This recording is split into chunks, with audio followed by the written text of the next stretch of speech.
لا إله إلا الله محمد رسول الله عليه صلاة الله وآله والأحباء۔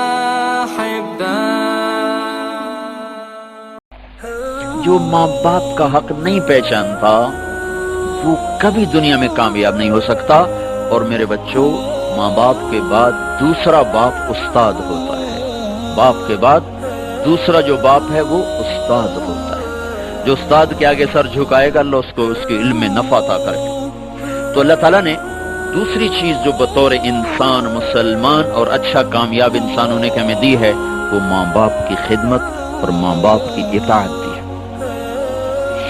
موسیٰ علیہ السلام نے ایک دفعہ اللہ تعالیٰ سے کہا یا اللہ میرا جنت کا ساتھی کون ہے؟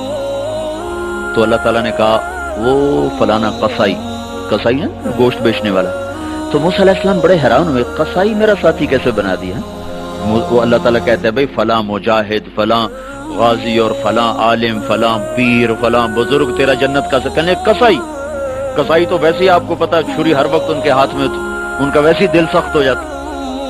تو موسیٰ علیہ السلام دیکھنے چلے گئے، میں دیکھوں تو وہ کون سا قصائی ہے جو جنت میں میرا ساتھی بن گیا ہے۔ تو دیکھا ایک قصائی ایسے بیٹھا چوکڑی مار کے اپنا گوشت کاٹ رہا ہے، بیچ رہا ہے۔ دیکھتے رہے جب وہ اس کا گوشت ختم ہو گیا نا تو اس نے ٹکڑا اٹھایا ایک گوشت کا اور تھیلے میں ڈال کے چل دیا۔ تو موسیٰ علیہ السلام کہنے لگے میں تیرے ساتھ آ سکتا ہوں؟ اس کو نہیں پتا یہ موسیٰ ہیں، کہنے لگا آ جاؤ۔ وہ گھر گیا، اس نے جا کے وہ گوشت کی بوٹیاں بنائیں، پھر ہانڈی پہ چڑھایا اور ادھر آٹا گوندنا شروع کیا۔ پھر آٹا گوندنے کے بعد رکھ دیا، وہ تھوڑا سا نرم ہونے میں اس کے لیے چھوڑ دیا۔ پھر ہانڈی پہ آ گیا، اس کو پکایا، اتنے میں آٹا نرم ہو گیا تو اس نے اس کی روٹیاں پکائیں، پھر اس کو پلیٹ میں سجایا، تھالی میں سجایا اور ٹرے اٹھا کر ایک بوڑھی عورت ایسے لیٹی پڑی تو اس کو اس نے اٹھا کے کندھا دیا اور نوالے بنا کے اس کو کھلاتا رہا۔ اور جب اس نے کھا لیا تو اس نے اس کا منہ صاف کیا تو اس نے کچھ کہا، عورت نے کچھ کہا، اس نے ہٹا دیا۔ موسیٰ علیہ السلام نے کہا یہ کون ہے؟ کہا جی میری ماں ہے، بہت ضعیف ہو گئی ہے، میں صبح جب جاتا ہوں ساری اس کی خدمت کر کے جاتا ہوں، پھر اپنے کام پہ جاتا ہوں، شام کو جب واپس آتا ہوں پہلے اس کو کھانا کھلاتا ہوں، اس کے بعد اب میں اپنے بچوں کو کھانا کھلاؤں گا، دیکھوں گا۔ تو موسیٰ علیہ السلام نے کہا یہ کیا کہہ رہی تھی جب تو منہ صاف کر رہا تھا، لٹا رہا تھا، یہ کچھ کہہ رہی تھی؟ وہ کہنے لگا جی یہ پاگل ماں ہے، جب بھی میں اس کی خدمت کرتا ہوں شروع ہو جاتی اللہ تعالیٰ تجھے جنت میں موسیٰ کا ساتھی بنائے۔ میں کہاں اور موسیٰ کہاں ہے؟ میں کتھے تھے موسیٰ کتھے ہیں؟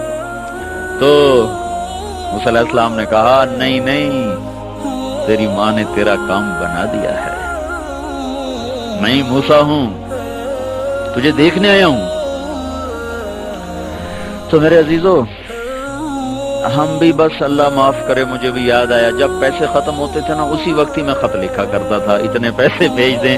تو ایک دن میرے باپ کہنے لگے بیٹا بس جب پیسے ختم ہوتے ہیں تو اسی وقت ہی خط لکھتا ہے، آگے پیچھے تو کبھی تو نے میں خط لکھا ہی نہیں ہے۔ تو میرے خیال ہے تم بھی ایسا ہی کرتے ہوگے، جب پیسے ختم ہوتے ہوں گے پھر خط لکھتے ہوگے۔ تو اگر تم ان کی خدمت اب تو کرنی، ان کو ہر ہفتے خط لکھو، ہر ہفتے نہیں لکھتے ہو ہر 2 ہفتے کے بعد خط لکھو، ان کا حال پوچھو، اپنا حال دو، اپنے ماں باپ کے لیے دعا کرو۔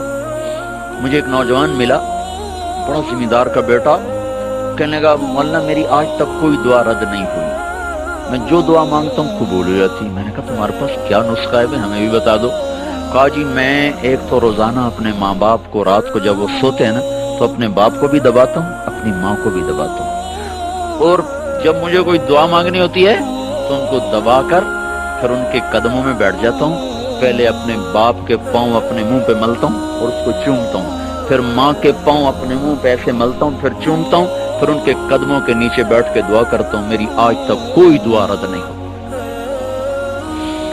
تو میرے عزیزو ماں باپ کے فرما بردار بننا، ان کو دکھ نہ دینا، ہمیں پتہ نہیں تھا، جب پتہ چلا تو وہ مر گئے، چلے گئے، اب میں ان کو واپس نہیں لا سکتا۔ تمہارے اللہ کرے زندہ ہوں تم ان کی خدمت کر لینا، تمہیں اتنے تمہارے نصیب جاگیں گے کہ یہ ڈگریوں سے کچھ بھی نہیں ملنے کا۔ اگر تم نے ماں باپ کی دعا لے لی تو اس پر جو ملنے والا ہے وہ تمہاری اگلی نسلیں بھی اس سے فائدہ اٹھائیں۔ کبھی بد دعا نہ لینا، کبھی ان کی ہائے نہ لینا، ایسی کسی استاد کی بد دعا نہ لینا، کسی استاد کا دل نہ دکھانا، ورنہ تم جو پڑھ رہے ہو نا سارا بے برکت ہو جائے گا۔